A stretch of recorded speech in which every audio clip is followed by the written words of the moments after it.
We are now below the deadline, the financial and diamond district. Here there are more diamonds by the square foot than any part of the world, including the Transvaal.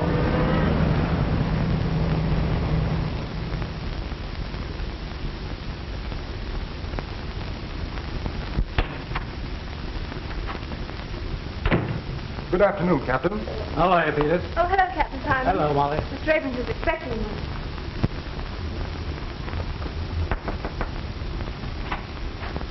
Captain Simon is here. Won't you go in? Thank you. How are you, Mr. Abrams? Oh, good afternoon, Captain. Sit down. Thanks. Have a cigar? Oh, thank you. What's on your mind? These diamonds. These and a lot more to come. And, oh, pardon. This is Mr. Everly, Captain Simon. Mr. Everly? I'm glad to know you, Captain. Mr. Everly and I are negotiating a very large consignment of diamonds, and we thought that you should be warned about it. A wise precaution. Are you collecting the consignment here? Yes, they're for my firm in Chicago. But they're not to be shipped for nearly a week. Well, don't worry. We've got a pretty good line on all the boys in town, and not one of them would dare to shove his nose below the deadline. I'll just tell my men to keep their eyes peeled, and if they do see anybody below the deadline that looks suspicious at all, to bring them in for questioning. Oh, by the way, where is your deadline now, Captain?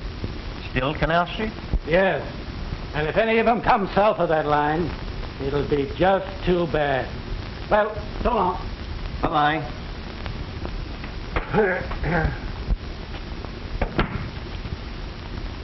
Well, I know where to get a nice solitaire for you, Molly, as soon as you give Terry Mulvaney the gate. You'll be too old by that time, Captain Simon. Oh, you're never too old.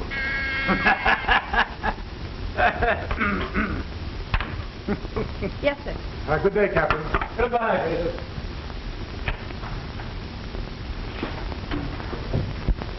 Oh, Miss Fitzgerald, would you mind working an hour or two later tonight? Certainly not, Mr. Abrams. Then as soon as you're through, bring in your notebook.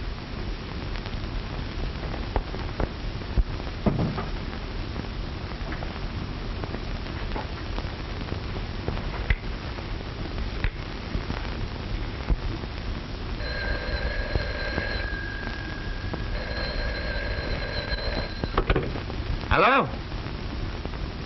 Hello, Molly, my darling. Terry, dear, I have to work late tonight, so don't wait for me. I'll have supper downtown. You can meet me near the subway entrance around 9. Sure, darling, I'll be there with me buttons all shine. Right.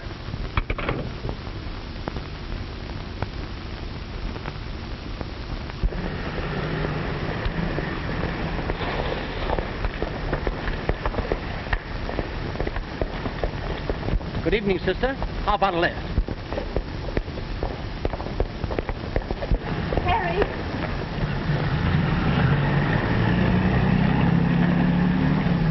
What's the matter, darling?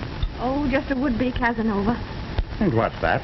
Oh, a fellow that thinks that offering a girl a lift is a driver's license. Is that so? I'll take care of him. Oh, don't you worry about a little thing like that. Do you think I'd exchange your homely face for anything in the world? No, wait a minute. What was that crack? It goes for me, too, darling.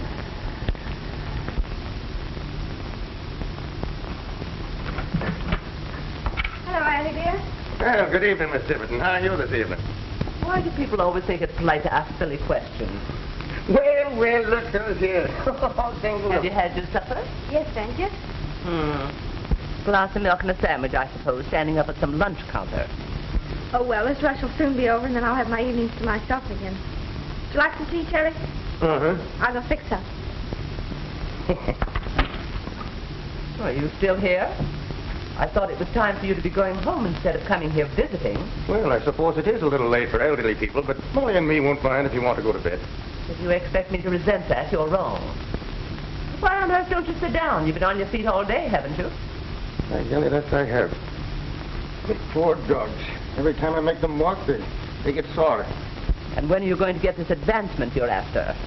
Well, the exams are in June, and by July you'll see me a full-fledged detective. Then crime will automatically cease, I suppose. Oh, no, not immediately. You see, there's the honeymoon first. Terry Mulvaney, if you don't make Molly the happiest wife in the world, you'll have me to answer to. Won't be for the want of trying. Molly needs a rest. That man Abrams works her too hard. Don't know what people want with diamonds anyway. Useless things. And yet if they can't buy them, they steal them. Oh, no, not much chance these days. Rot. Half the crimes in the world are never solved. Well, here, let me hold it for you.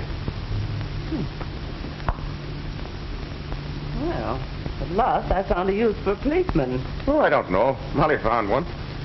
Did you ever try it? Are you two still bickering? Let me help you. Well,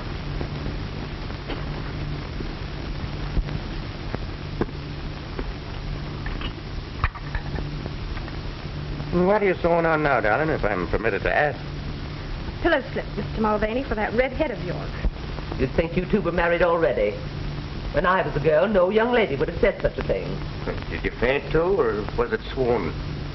I think you'd better confine yourself to questions of more importance. You got your book, Terry? Oh, yes, sir.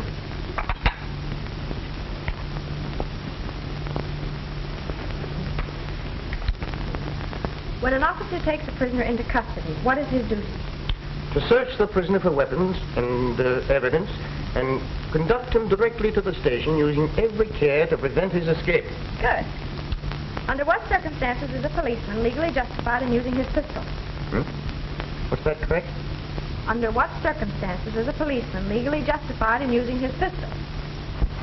And let me tell you, Flash, even if she wouldn't give me a tumble, that Fitzgerald dame can have my role any time she gives me the come on. What's she got that the others don't have? Oh, boy. She's got everything. Hold on, Spike. We're not mixing pleasure with business. She didn't fall for you. So now we got to find out some other way when Abrams is going to ship those diamonds. Rocks fascinate you, don't they? How do you think I got the name Diamond Dutch? Chasing after fluffs? Maybe not. But I never saw you pass one up. Right. But when there's a job on hand, I don't play with fire. You never saw me get burned. Well, I'm getting penny burned right now. Here we are, all set to make the biggest haul that's ever been pulled. And all you can think about is some dame that you've never even seen. But I'm going to see her. Tomorrow, I think. We better call the whole deal off. When you fall for a new fluff, I know what happened. So do I. But I can also defer the pleasure to an appropriate time. Don't worry, Dutch. I've seen her play fish for months before she took the hook.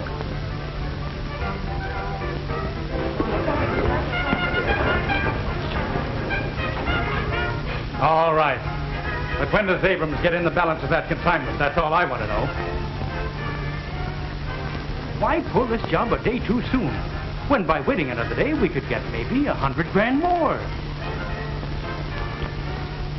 What'll you bet I can find out by tomorrow night? Come on. I'll split $1 grand with you. 500 apiece. Okay. That's a bet.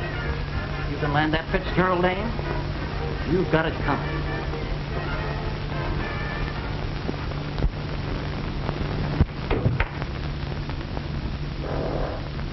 Mr. Ackroyd? Right, young lady. And you are Miss... Just Mr. Abrams' secretary. Will you wait a moment, please? With pleasure. I come to look for a diamond, and behold, I find the pearl. Careful. So many synthetic pearls on the market these days. Ah, but then I'm an excellent judge. Professional, I would think. On the contrary. Amateur in its literal sense. Mr. Abrams, Mr. Ackroyd to see you. Will you go in, please?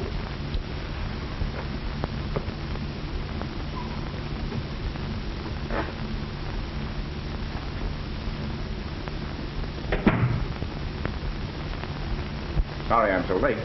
I suppose it's about your closing time. Well, there's never closing time when we have a client. Won't you sit down? You said over the phone you were looking for stone of about 5 carats. Yes. A yarder. Send in the stones I selected for Mr. Ackroyd. Oh, that looks like a very fine stone you have in your ring. May I see it? Yes. I picked that up in Hatton Garden.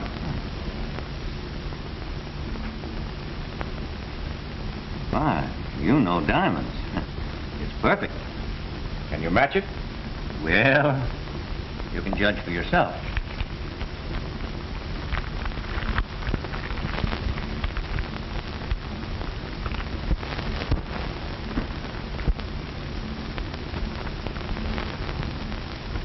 May I use your glass? Certainly.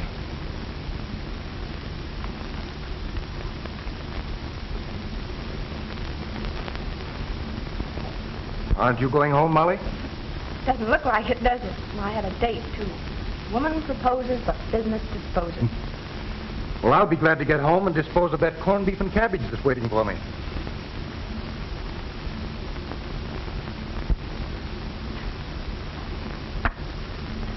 Well, these are the best, but neither is as good as mine. I'm afraid you're right. But I shall have more in Thursday, and I think finer ones. Could you call then? I'm not sure, but I think I could make it Friday. Well, I'm very sorry, but they'll be gone then. Tell you what I'll do. I'll give you 1,000 for that one.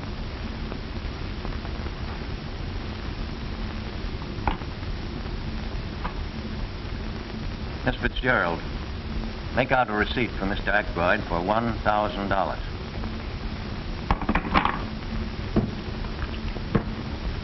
So that's that.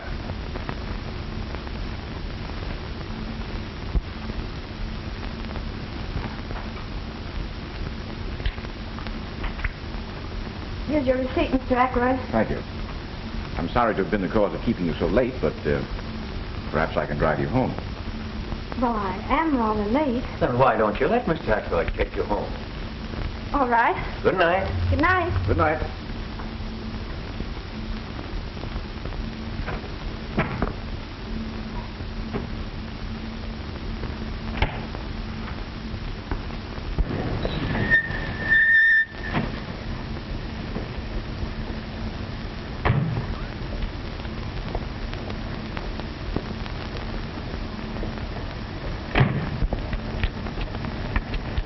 Thanks a lot. You see, I'm not so bad. Wouldn't you take me on approval for a while?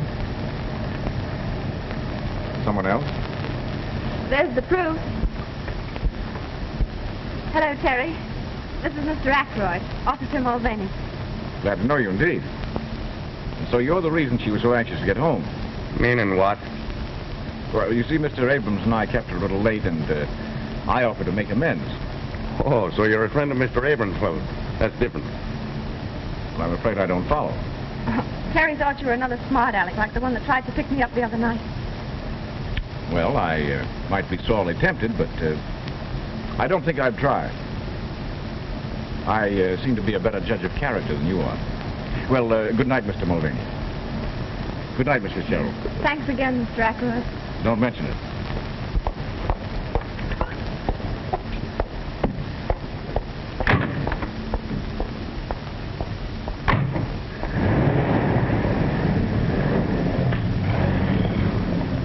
What's the matter? You don't seem to like the gentleman. I do not. Oh, Terry, you need never be jealous of me. As a matter of fact, I only accepted his offer so that I wouldn't keep you waiting. Well, who is he? All I know is that he just bought a diamond for $1,000. I thought he was another one of those mashers, like the one last night. I'm not that foolish. You're in love with me, ain't you? Uh-huh. Yes, Spike? You're right. She had to be seen to be appreciated. Yeah, I thought she'd appeal to your sense of proportion. Yeah? Now I have another object in life. And now Stenog interferes with $100 grand, huh? You'd better dig for 500, Dutch. You too, Spike. Did you find out? I not only got a good look at the office, but I found out that the consignment will be complete on Thursday night. To top it off, I drove the young lady home. That wins the bet, I think, Dutch. You're a wonder, Flash. Yeah? Well, it cost me $1 grand to do it. I bought that one.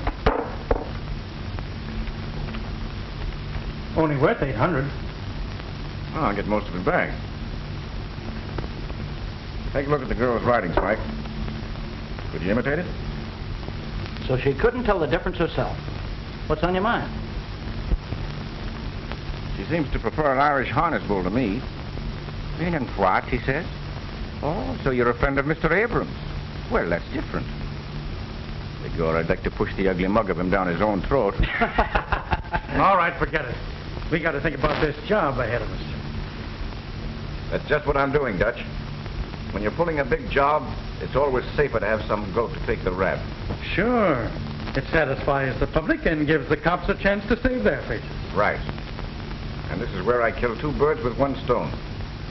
Officer Mulvaney will be the goat, and Miss Fitzgerald will be... In circulation again. But how are you going to do all this? Easy. Just practice on her handwriting, Spike, and we'll send Terry a billy-do on Thursday.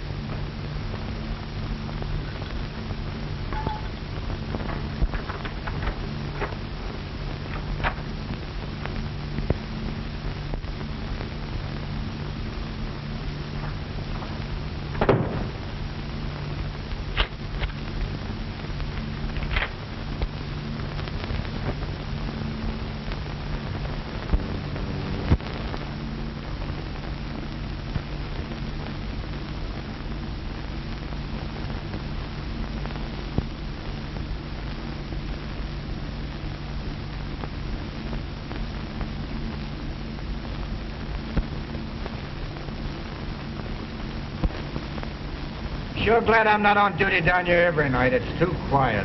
Yeah, I'd rather be uptown myself. Hello, boys. Well, no pinch tonight, Palmer? Oh, I think the captain's crazy. There's no one below the deadline tonight.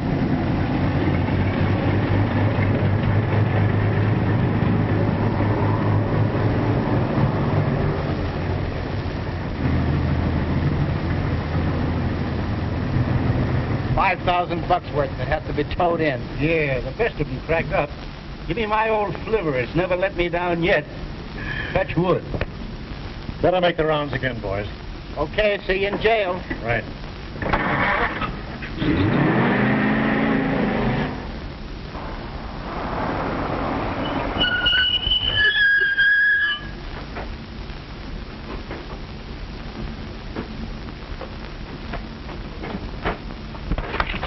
Okay, Flash.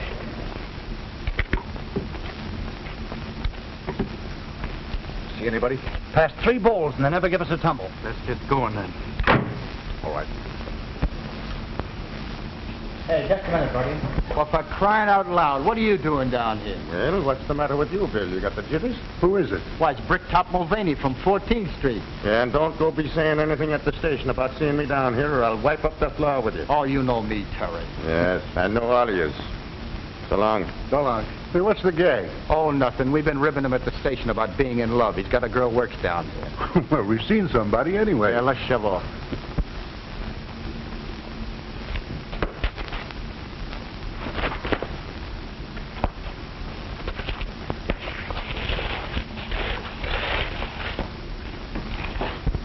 Number 47, Fishfield Necklace. Check number 3. Miss Fitzgerald, call the express company now. Number 54, tray of 16 brooches. Check number 4. The line seems to be dead. What? Stick 'em up, all of you.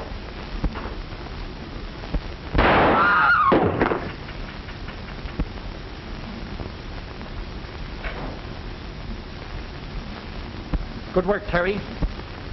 Terry. Shut up, and let that be a lesson to all of you. Keep your hat on your mug. You want that brick top to give you away? Now turn to the wall, all of you. Start now.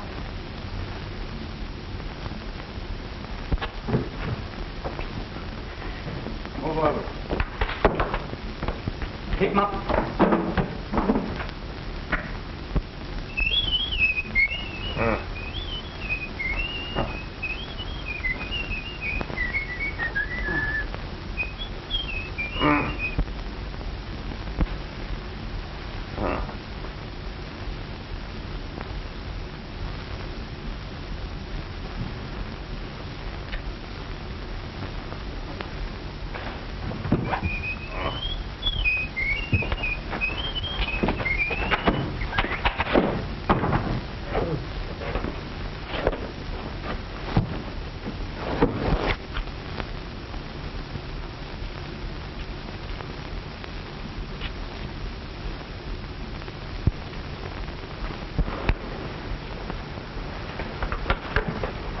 just the guys I'm looking for. Put them up. Put them up.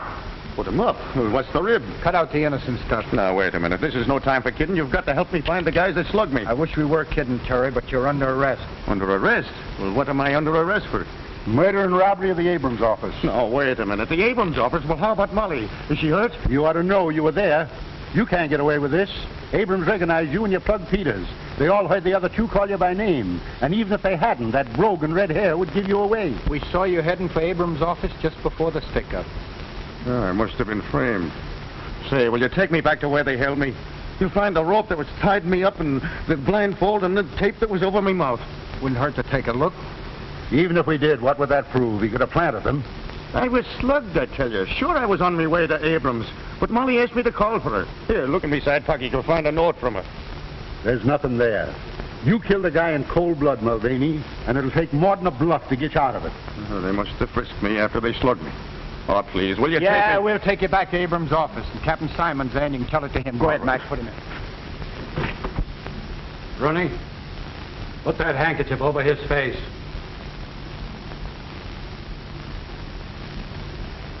Now, we've got you, Mulvaney. You might just as well confess. But it couldn't be Terry. Well, naturally, you wouldn't admit it. But I don't think it'll be very difficult to prove that you were his accomplice. Now, you leave her out of this. Mr. Abrams, is that the man who led the hold-up men? It is. Without a doubt, it is. I've seen Mulvaney many times. I couldn't be mistaken. Mr. Abrams, are you sure that he is the man that shot Peters? Yes, I'm sure he is. I was slugged, I tell you. All right, Bill. Take him away and lock him up. Oh, Terry. Terry. It isn't true, darling. I was framed. I'm going to prove it. He's just putting on an act. Take him away. I have a few more questions that I want to ask you. Don't let them bully you, Molly, and don't you worry about me.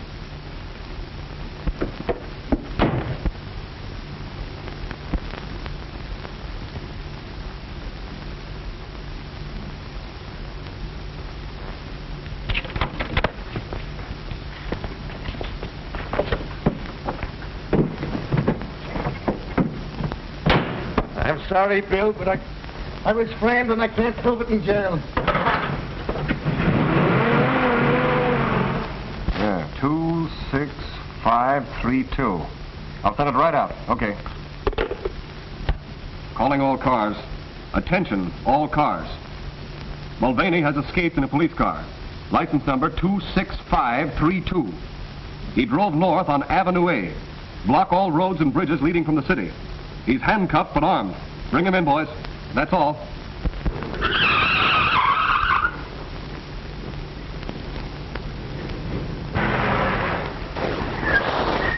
Yes, sir. What can I do for you? There's nothing to be scared of, buddy. You do what I tell you. I want you to cut these handcuffs off me. Yeah, but what'll they do to me for helping a prisoner escape? You're helping an innocent man, and you'll be glad of it one day. Come on, hurry up.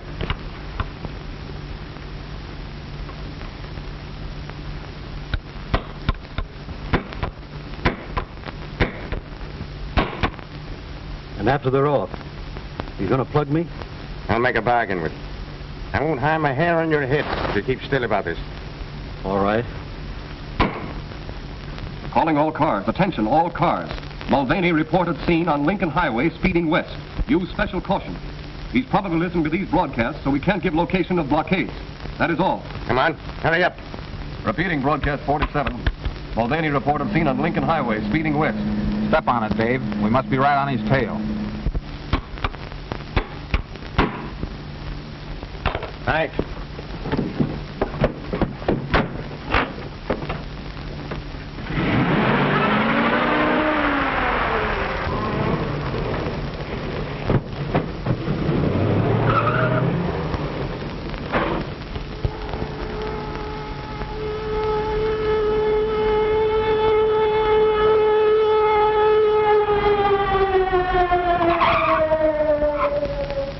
He just left. Mulvaney just left.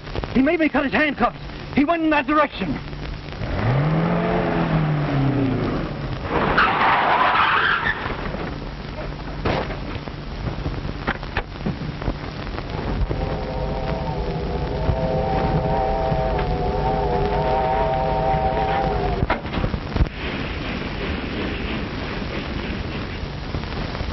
fellow get your timetable?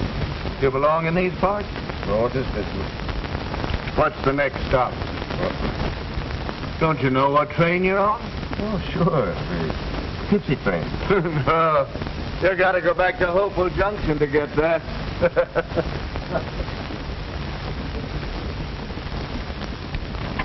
Where to, sir? Albany. 585. Change at Pine Plains and Chatham.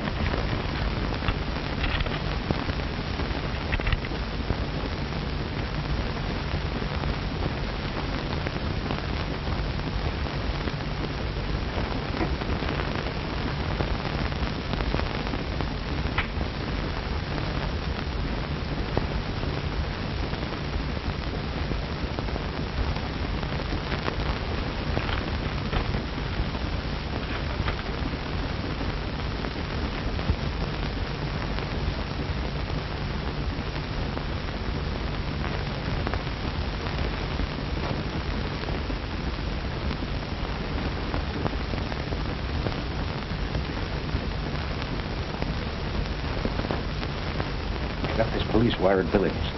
The man in Section 9 answers the description exactly. Take a walk through, but don't let him see you look at him. And if you think he's the guy, we'll stop and send a wire ahead to the sheriff, Pine Plains. Right. Now look here, Mr. Fitzgerald. I'm not as interested in the capture of Mulvaney as our friend the detective is. But I'm an investigator for the insurance company, and my job is to get the diamonds back. Are you going to help me, or are you not? I tell you again, I know nothing. I don't believe Terry had anything to do with it. Wasn't it because you saw him that you fainted? I didn't see him. Terry didn't do it. Then why did you call him by name? I didn't. One of the men called the murderer Terry. I repeated the name in amazement. Never thought it was Terry Mulvaney. Yet you admit you tipped him off. I only told him I wouldn't have to work late after the diamonds were shipped Thursday. Same thing. Are you in the habit of fainting? No. But you did faint at the most convenient time, didn't you? Oh? Yes, right here.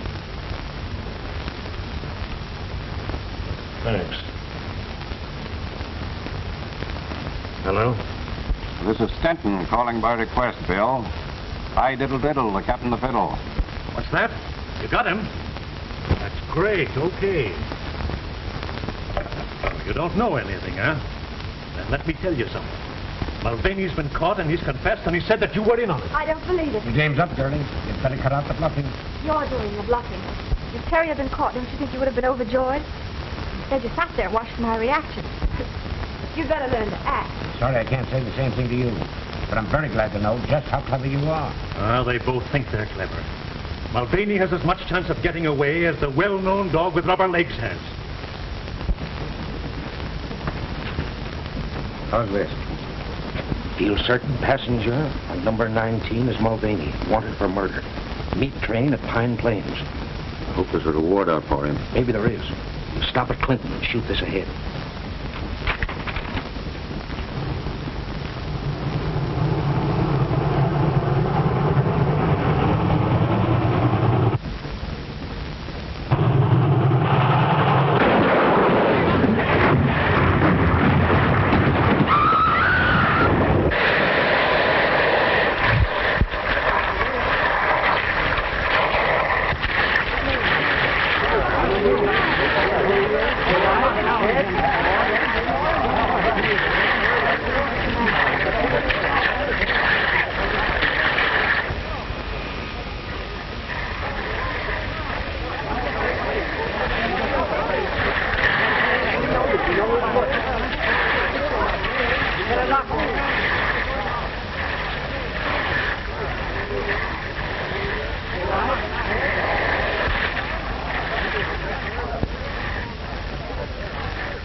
Here's another body, poor devil.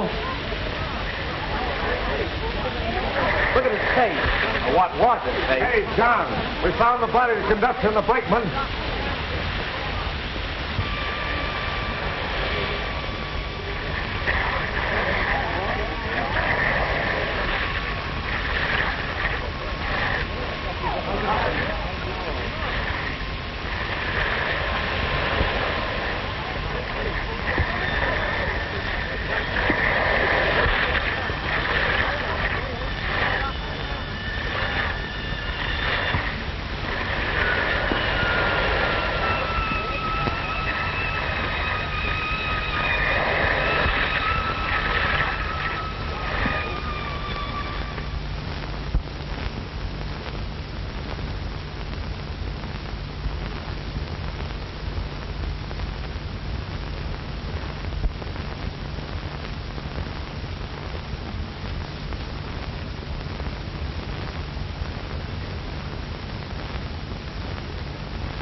Well, who are you? And who asked you to come in? If I waited to be asked, I'd be on the outside most of the time. I see she's read the news. Are you one of the detectives? No such luck. Death did their work for them. I still have to find the diamond. But you won't find them here. And I hope you'll have the decency to respect the poor girl's grief. I have the decency, ma'am, but I haven't got the time. Perhaps she'll talk now, more than she did last night.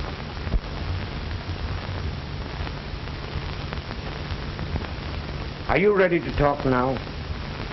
What do you want? You know what I want. The diamond.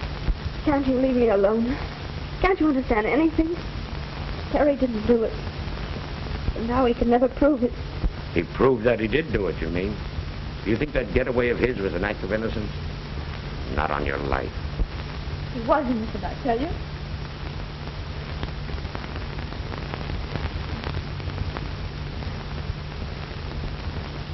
You expect to find the diamonds behind the pictures or under the carpet? Molly said she lived with her aunt. Are you Miss Tibbet? None of your business. I make a lot of things my business. In fact, I sometimes act like an old woman. Oh, no offense, madam. No offense. If you think you can get me angry that way, you're mistaken. And if you're through, there's the door. Who were Mulvaney's Confederates? He had no Confederates. He didn't do it. He didn't. Come on now, Molly. Terry's dead. See those guys that let him down and get all the gravy, do you? I don't know what you mean. You know what I mean. Those fellas that framed him. That's why they called him by his name. You don't want to see them spit Jack while Terry in cold. Stop it. Don't you think I've suffered enough? Yes, he's dead. It's you who killed him. You with your false accusation. You drove him to it. Somewhere the real criminal's laughing at your stupidity. I'd laugh too. I'd like to laugh, but Terry, the joke's on him too.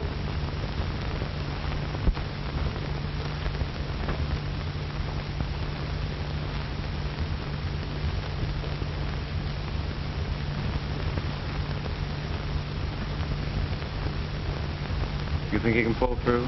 Oh, he'll be all right. I'll probably have to do a little plastic surgery on his face. Then you'll be in your element. Well, it's always interesting to try to improve upon nature. Wonder who the beggar is. There's no identification on him. Well, we'll find out soon. He'll recover consciousness now that I've removed the pressure.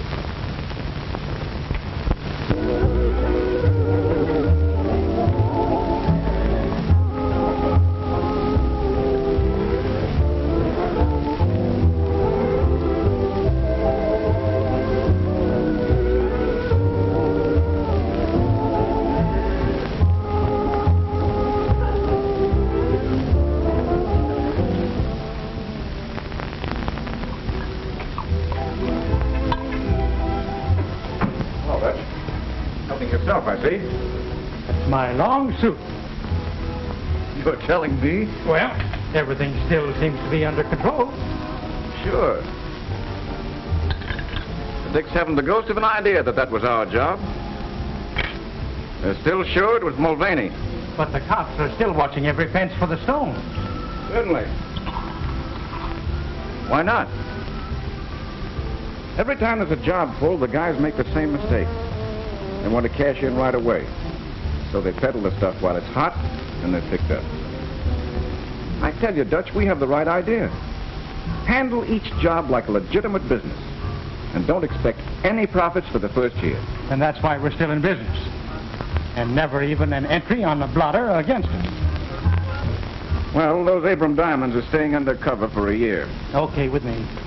Now, I suppose you're going after the dame. Not yet, Dutch. I know women. And I know that Molly Fitzgerald is still thinking of Mulvaney as a martyred hero. Nurse tells me that you're feeling a little better. Do you think that you can answer a few questions? There was no identification in the remains of your clothes, so we don't even know your name. O'Malley. Ted O'Malley. Ted O'Malley.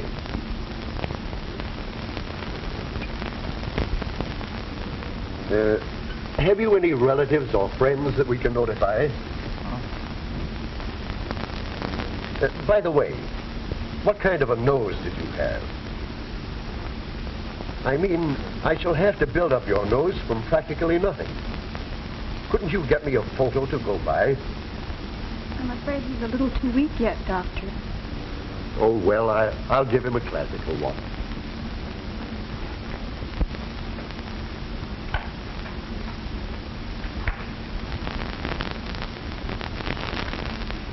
Miss Jennings, if I thought I had any brains, I'd blow them out. What's the matter? But wouldn't it be a terrible thing to drill a hole in one skull and find it empty? Am I to gather that you're still thinking of that Mulvaney case? I start up in the middle of the night thinking about it. I'm afraid your vanity is wounded. Wounded? It's mutilated. So much time has passed and not a single clue. And a fortune in diamonds disappears.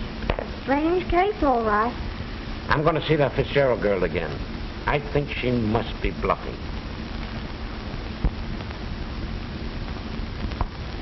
Where's your winter coat? Oh, I sold it. I won't need it. Well, this is your business, Molly.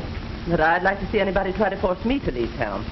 You don't seem to understand, Annie. I'm branded as a thief. Nobody will give me a job here. Don't forget you'll always have a home here. Remember that. Oh, that must be the man for my trunk. I'm going to fix you a lunch to eat on the train. Why, Mr. Atwood. May I come in? Why, certainly. I'm just leaving town. You mean for good? Yes. Oh, I didn't know it was as bad as that. I haven't seen Mr. Abrams again until today, and of course I learned that you were no longer there. I suppose you also learned that I was a thief. Do you remember that I prided myself on being a good judge of character? Yes, but I don't quite... May I sit down? Of course.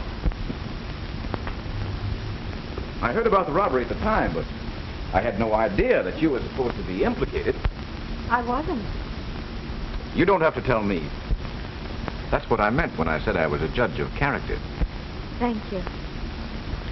I also gather from Abrams that no one will employ you. What do you expect? Of course they won't. I will. What do you mean? I'm interested in the Alhambra, the restaurant and night spot on 50th. There is a vacancy for a day cashier. You mean you're offering me a job like that? I am. I have the courage of my convictions. How can I ever thank you? By reporting for work at 10 in the morning.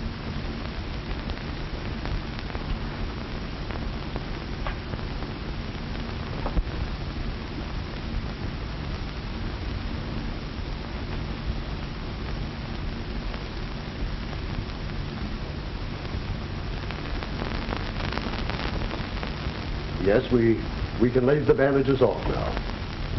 Sure, Doc, and that won't make me mad. No, I suppose it probably won't, but evidently you would like to see what I've done for you. That I would.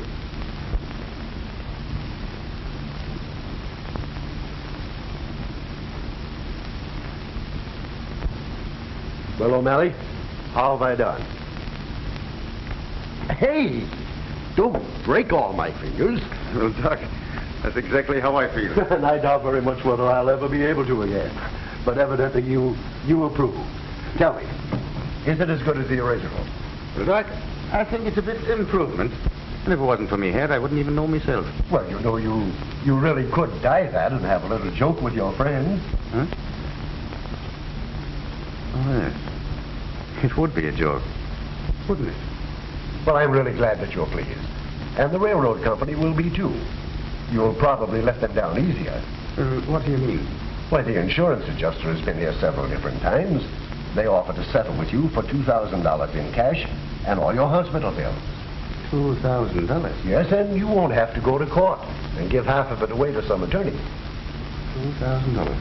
Well, that would come in handy. Why, yes, of course it would. Incidentally, here's the check that the insurance adjuster left and also his form of a release. You can sign that if you care to. It's entirely up to you. Doc, I wonder if I could have that in cash. Why, I suppose so. Just endorse the check and I'm quite sure they'll cash it.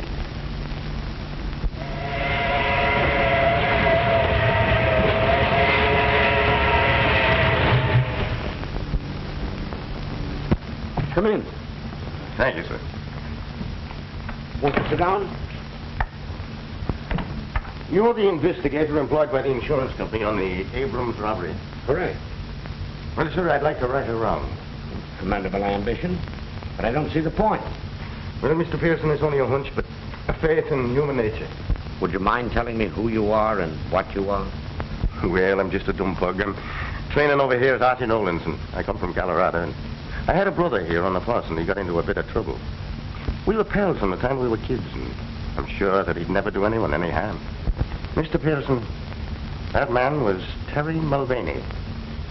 Mulvaney? Yes, Terry Mulvaney. Now, I have a bit of money, and I'd like to use it to clear his name. Have you seen the police? No. The cops are only looking for convictions. He was wanted for murder. His death closed the case.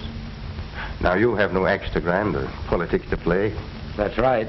I'm a private individual, responsible only to myself and the insurance company. And your object is to recover the stolen property. Right again. You may be a pug, but you're by no means dumb. Now, your brother told a queer story to the police. But if his story was true, who framed him? And what reason could they have? That I don't know, but it gave you and the cops a wrong steer, didn't it? Oh, thank you, sir. By the way, you happen to know where I can find his gal? I don't know her address, but her name is Fitzgerald. Just a minute. I'll look it up for you.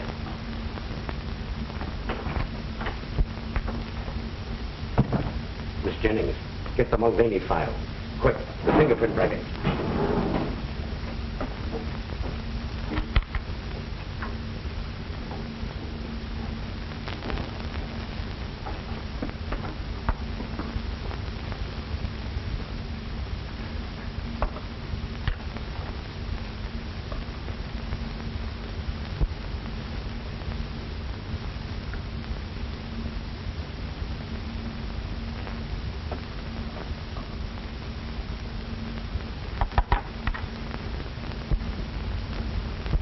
Identical. He's our man.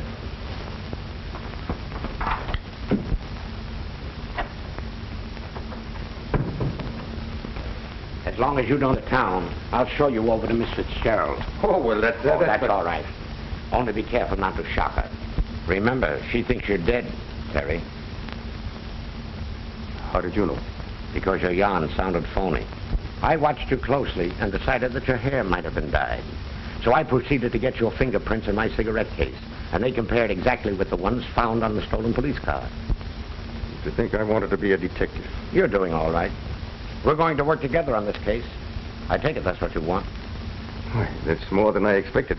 Tell me, how did you work this substitution with the dead man? Well, I heard a couple of the wrecking crew say that his face was all gone, so when they went for the stretcher, I emptied my pockets into his. Quick thinking, my lad. Yeah, but I didn't think very long. When I come to, I was in the hospital, and the nurse was reading the newspapers to me. In other words, you woke up and found yourself dead. That's about it. Well, you've awakened to plenty of worry, and we've got to solve this case before the police get on to you. They won't ever get on to me, because I really have got a brother, Ed, in Colorado. Does Molly know that? Sure. Why? Then you've got to remain Ed, even to her. Oh, I could never fool Molly. The doctor didn't change me that much. Well, you must try. You know, brothers sometimes look very much alike. Well, I want Molly to know that I ain't dead. All right. Tell her Terry escaped to your place in Colorado, and you came east to clear up the case. Well, couldn't I? No, you can't take that chance with Molly. She might give you away by word or look. And at a time like this, that'd be too much of a risk. So, come on. You're a hard man.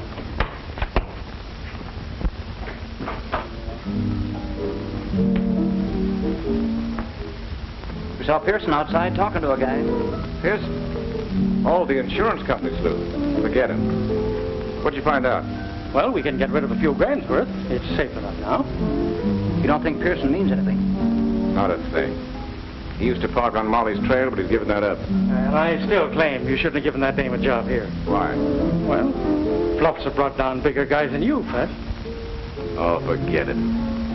Pour yourself a drink.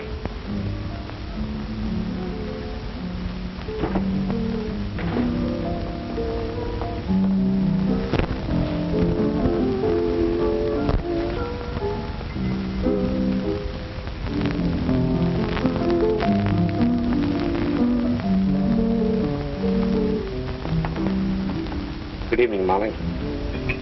Why are you still out? Now that I've got a job again, can't you leave me alone? Please don't get me fired. Oh, don't worry about that. I just wanted you to meet a friend of mine. This gentleman here has convinced me that Mulvaney was innocent.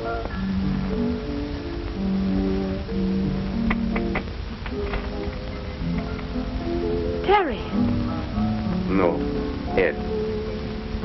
Harry told you about me, didn't he? Would you mind if we sat down? Of course not.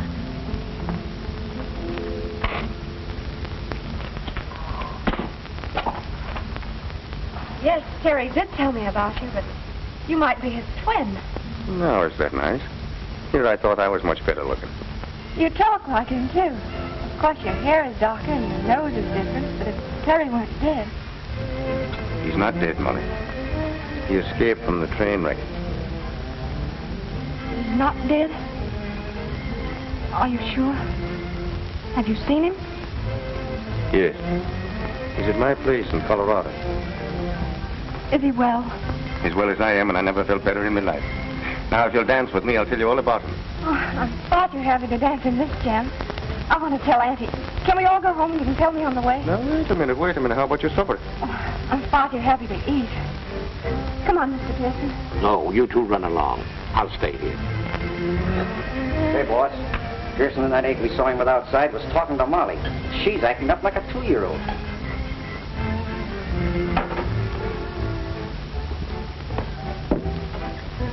Now, don't you get scared the next time you see me.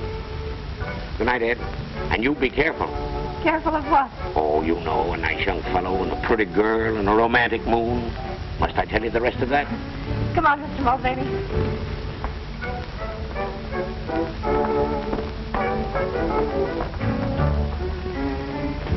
Boss, looks like you've been asleep at the switch.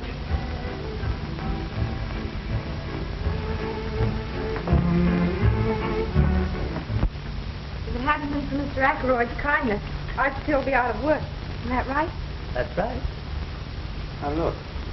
If it's some money that you're needing, Oh, no, I couldn't think of it. I'm doing nicely now. Young man, your heart's in the right place, but I can't say the same for your brain. I've married. Now, wait a minute. Maybe Miss Tibbet is right. I'm always right. I objected to your brother as a policeman, but no young man in his senses would ever take up prize fighting as a profession. Look now. How about Gene Tunney? He seems to have done all right for himself. As soon as he got any sense, he quit. Just the same, I want you to know that you brought more happiness into this house than's been here for many a day. I like you. Thanks. You know, that goes for the both of us, and if I wasn't in love already, I'd be asking you to marry me. Oh, go along with you. You're just another Terry yourself. Good night, and God bless you.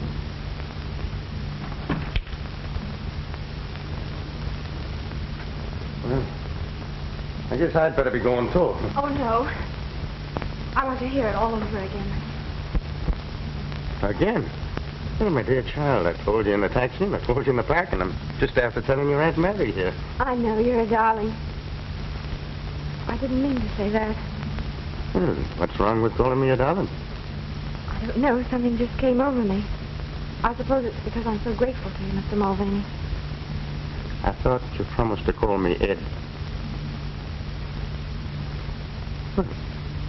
What's the matter? I don't know. Ed, I seem to have known you forever. Just the way I want you to feel. You don't understand. Please go.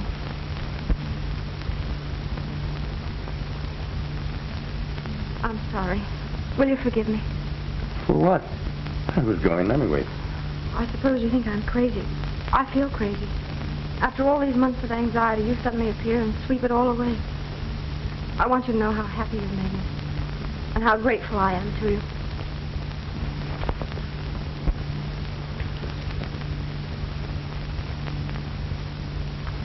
You shouldn't have done that. You misunderstood. I think not. But it isn't fair. You know I'm engaged to Terry, and you said you were in love with somebody else. I said no such thing. You did. You told Aunt Mary. You meant? All's fair in love and war. Good night, Molly, dear.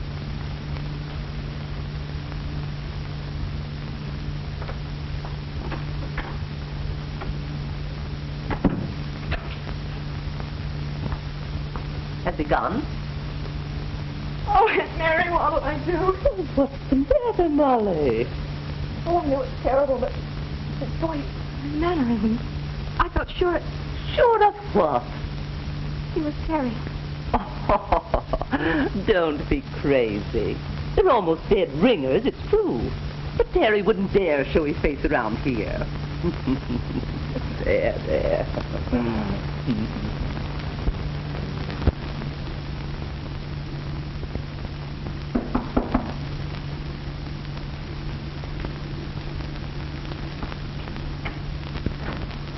You sent for Mr. Blackburn? Yes, come in.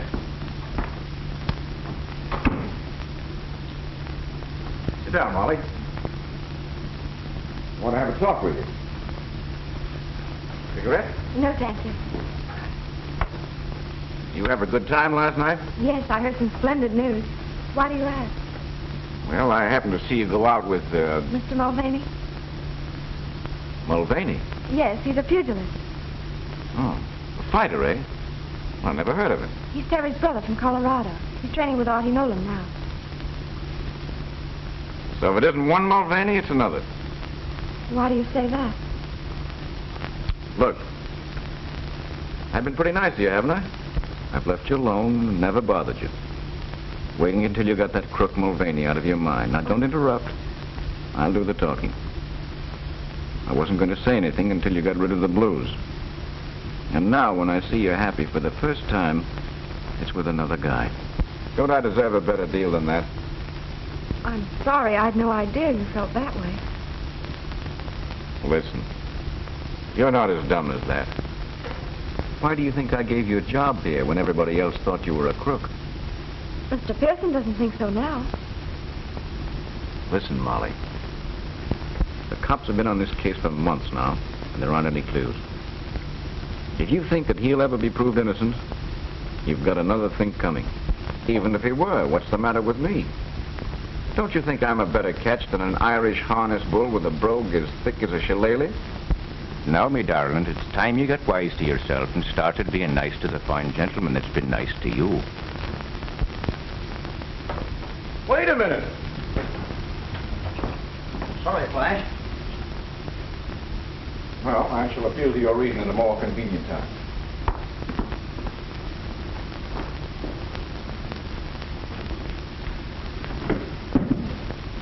You mean to bust in on the party?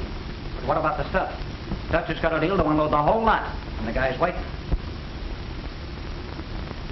I think we'd better wait. Molly was just telling me that Pearson is off the Mulvaney angle. What do you mean, off the Mulvaney angle? That's what I want to find out.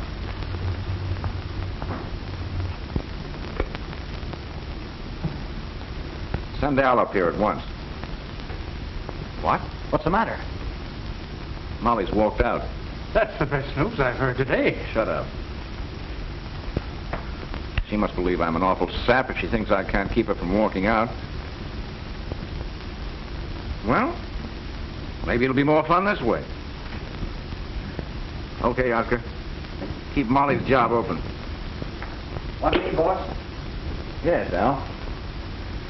You used to hang around Artie Nolan's, didn't you? Sure, that's how I learned to use my mitts. Unfortunately, this job calls for brains.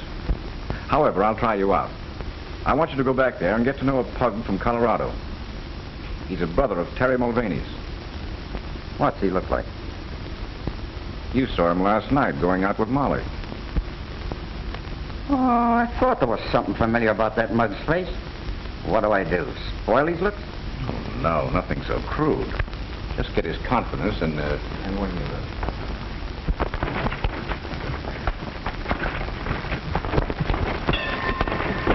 All right, Ed, you're shaping up fine. Now, let's call it a day. Thanks, Artie. Say, I haven't seen you around here much before, have I? No, I'm a chauffeur now. Can't get around like I used to. But I like to work out with you whenever I can. Well, that goes double. Let's make it often, huh? Okay. Well, I have to be on my way as soon as I hit the showers. How do you feel? Sure, and I'm feeling fine. There's nothing like a good workout in the shower.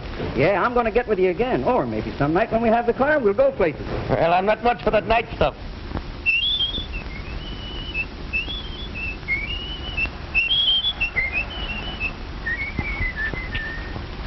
Say, Al, who is it you work for?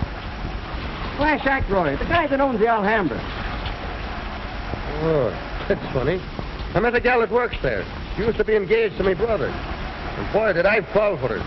What's her name? Molly Fitzgerald. You mean she used to work there? Well, what's the matter? Was she fired? She walked out. Didn't you know? Well, I haven't seen her today. I can't see why she should quit. I don't know. Search me. Looks all right to me, boss. Bit of a sap, maybe. Admitted he'd fallen hard for Molly. He said that, did he? Yeah. But what do you care? Just give me the word. Go get him. Bring them up here. Nah, you're talking. I'm telling you, I couldn't be mistaken. No two men could ever whistle exactly like that. Funny, though, that he should be working as a chauffeur. Maybe not as funny as you think.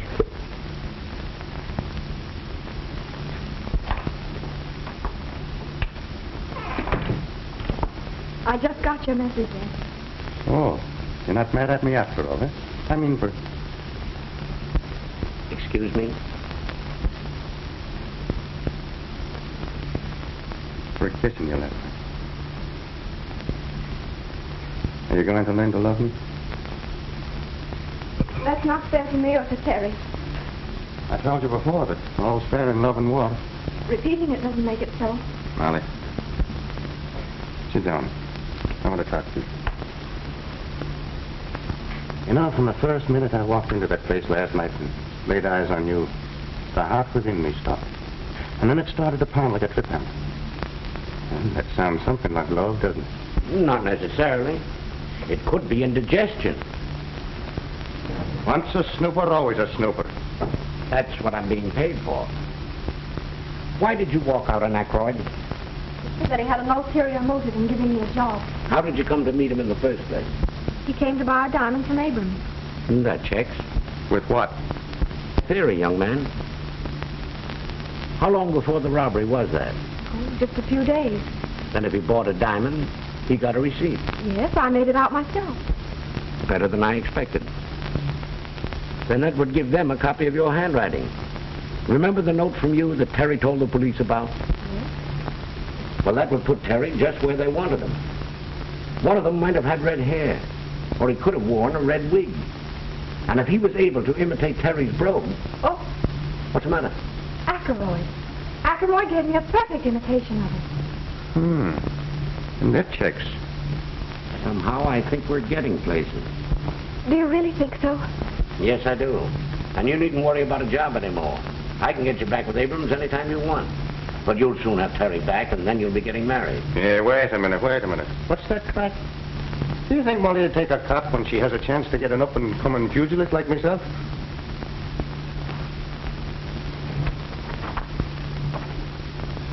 Oh, maybe I shouldn't have said that. The poor kid, she don't know whether it's Terry or Ed she loves. Leave it to me.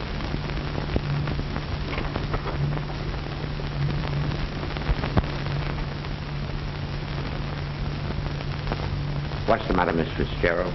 Mr. Pearson, you really believe Terry's innocent, don't you? Why, certainly. Why do you ask? Because I don't know whether I should tell even you, but that's Terry. What are you talking about? That's Terry Mulvaney, not his brother Ed. I wondered why I was so attracted to him. I thought it was his voice, but his eyes are the same, too. Go on. It was when he cupped his hand to his ear and said, "What's that crack?" Then I knew for certain. I tell you, Terry's come back from where I don't know, but I'm afraid. There's nothing to be afraid of. Terry didn't come back from the dead. He came back from the hospital. I've known it all along. Then I've been the goat. I'm going to give him a piece of my mind. Oh, just a moment. It was all my fault. I insisted. I was afraid that, try as you might, you would give him away. He had no right to make love to me. Well, who had a better right? Nevertheless, you wait. Don't you tell him.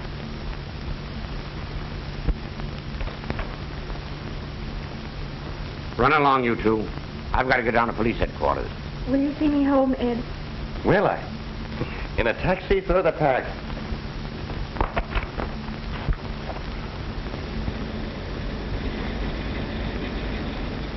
Ed, there's something I must tell you, and it may relieve your mind. Well, me darling, you go right ahead and tell me. I've been true to Terry all this time, even though Auntie and everybody said I was a fool. They did. Yes, and it wasn't until he disappeared that I found out what a wretch he really was. Well, that couldn't be so. It's a pack of lies, I tell you. No, the truth, all right. Well, just show me one black eye that would ever say a thing against me. Well, against me brother. I can show you a dozen. People who bribed him. Girls he wronged. Boy, it's lies, I tell you. It's lies. Well, now tell me what you're laughing at. Terry Mulvaney, alias Brother Ed. Terry Nah, Terry. You're lying to me. Oh, Molly, my darling. Oh, Terry, what happened? Why didn't you tell me? I was making me escape on a train and it was wrecked. I changed places with a dead man. Oh, Terry, you poor dear. Oh, I was never so rich in all my life. You must think I'm terrible. But it was mean of you not to tell me. Mr. Pearson wouldn't let me. Yes, I know. He told me.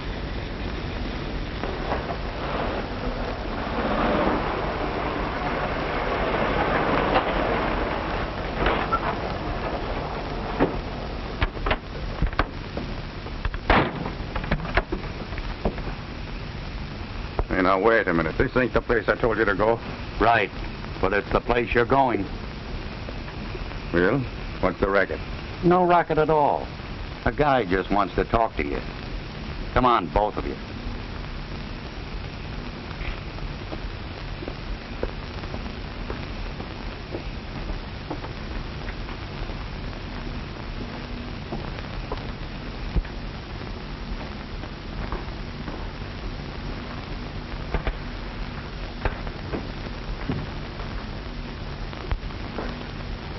So here you are.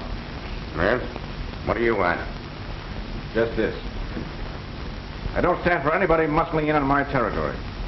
Meaning Miss Fitzgerald? You guessed it, Mulvaney. You flatter yourself, don't you? My advice to you is to get out of town tonight. Because if you're here in the morning, you'll be in the morgue, see? As for you, Miss Fitzgerald, you'd better come back to work.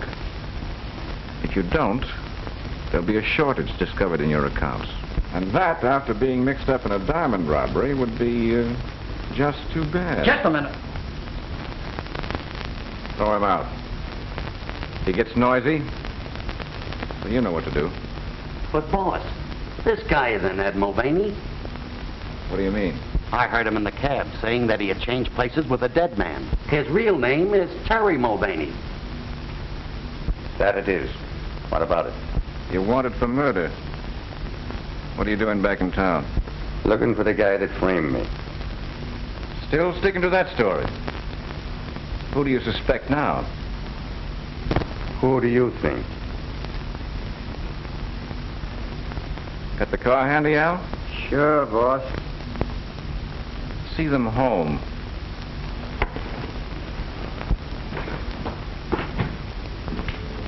That guy knows more than he was telling.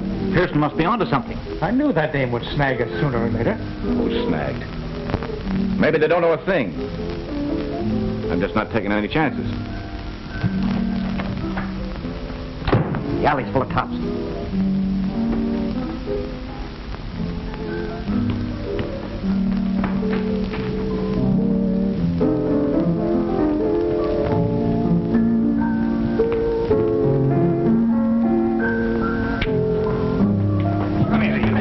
What's the idea?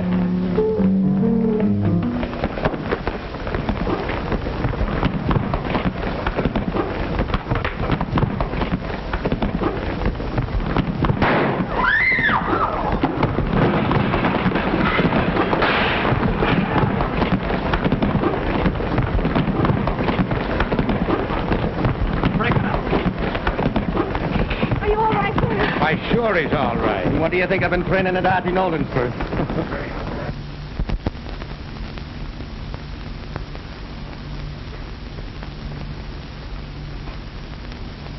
Everything checks. Give Terry all the credit for recovering those, Mr. Abrams. Harry, you always wanted to be a detective, didn't you? That I did, sir. Well, the chief says you are. Maybe you could use this. Solitaire. I think they'd much rather have a wedding ring. You can have them both. On the house.